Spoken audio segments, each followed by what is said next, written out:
அவங்க கட்சியில போராட்டவாதி இல்லைன்னு சொல்றீங்க, இப்போ உங்க கட்சியில மட்டும் எல்லாரும் போராட்டவாதியா?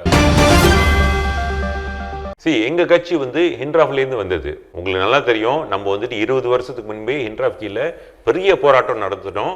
நம்ம போராட்டம் நடத்தின பிறகு தான் பெரிய அளவில் சமுதாய மத்தியில் ஒரு விழிப்புணர்வு வந்தது. அதாவது நம்ம எந்த அளவுக்கு அரசாங்கம் நம்மளை ஏமாத்திக்கிட்டு இருக்காங்க, எந்த அளவுக்கு அரசாங்கம் நம்மளை ஒதுக்கி சிஸ்டம்லேருந்து ஒதுக்கி நம்மளை ஒரு முன்னேற முடியாத சமுதாயமாக ஆக்கியிருக்காங்கன்னு சொல்லி நம்ம போராட்டம் செஞ்சனால தான் இன்னைக்கு ஒரு அளவுக்கு வந்துக்கிட்டு இருக்கு. ஆனால் நான் என்ன சொல்ல வரேன்னா, எங்கள் கட்சியில் உள்ள ஹிண்ட்ராஃப்லேருந்து வந்தவங்க நாங்கள்லாம் பிரின்சிபலானவங்க. நாங்கள் பட்டத்துக்கும் பதவிக்கும் வர கிடையாது. அரசியலில் வந்த காரணமே நம்மளோட மிஷனை கம்ப்ளீட் பண்ணுறதுக்கு தான். அன்னைக்கு ஹிண்ட்ராஃபில் நம்ம போராடினது மக்களுக்கு உரிமை கிடைக்கணும்னு சொல்லி நம்ம போராடினோம். அப்போ நம்ம என்ன நம்பணும்னா, பக்கத்தான் ஜெயிச்சிச்சின்னு சொன்னால் இவங்க நம்ம பிரச்சனைலாம் சால்வ் பண்ணிடுவாங்க. ஒரு உதாரணத்துக்கு தமிழ் ஸ்கூல் பிரச்சனையை சால்வ் பண்ணிடுவாங்க, தமிழ் ஸ்கூல் நில பிரச்சனையை சால்வ் பண்ணிடுவாங்க. சமுதாயம் எஸ்டேட்லேருந்து வழி கட்டாயமாக 8 லட்சம் பேர் வெளியாக்கப்பட்டிருக்காங்க, இவங்களுக்கெல்லாம் ஒரு சொல்யூஷன் வரும்னு சொல்லி நம்ம நம்பி இவங்க கையில் கொடுத்தோம். யாரு? இந்த பக்கத்தான் அரசியல்வாதி கைகளை கொடுத்தோம், இவங்க செய்வாங்கன்னு. ஆனால் இவங்க பதவிக்கு வந்த பிறகு இவங்க செய்யலை, இவங்களும் அதே மாதிரி தான் செய்கிறாங்க.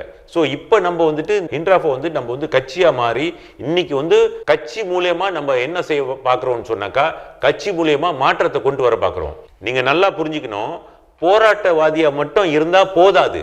ஹிண்ட்ராஃப் ஒரு போராட்ட இயக்கம். அந்த போராட்ட இயக்கம் மேக்சிமம் செஞ்சிட்டோம் நம்ம. ஆனா அதுக்கு மேல அந்த நம்ம போராடினதை அமல்படுத்தணும்னு சொன்னா நம்ம அதிகாரத்தில் இருக்கணும்.